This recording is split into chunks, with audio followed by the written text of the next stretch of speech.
It started as an ordinary April evening in a quiet town in northern Indiana, the kind of place where time moves slowly, where the hum of cicadas is louder than the traffic and the streetlights flicker like distant memories.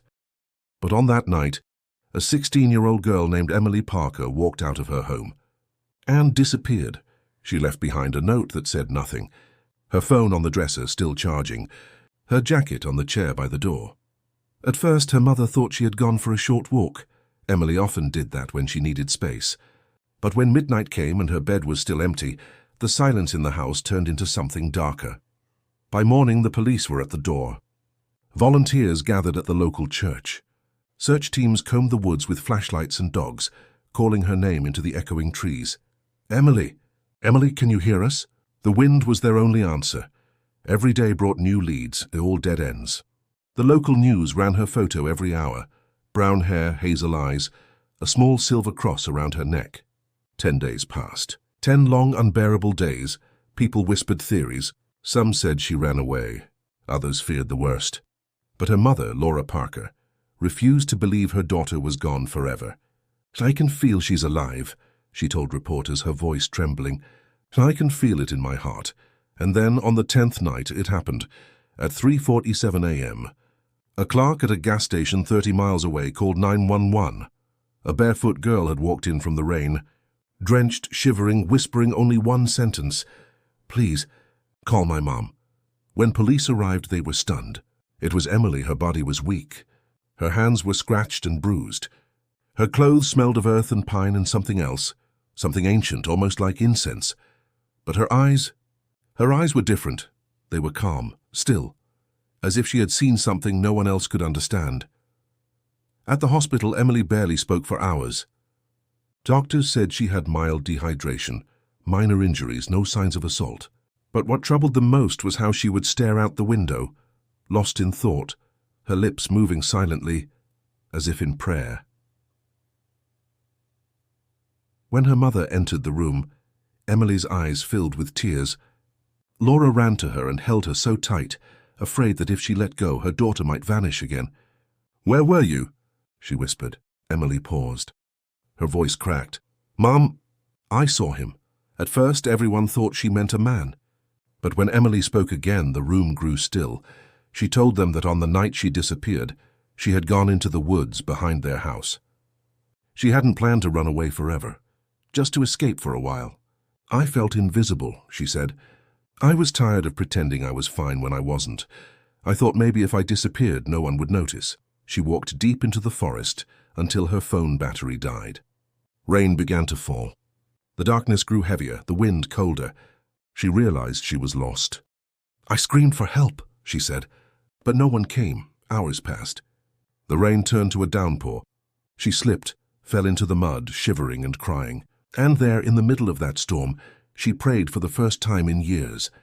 "I said, God, if you're real, please, don't let me die here alone."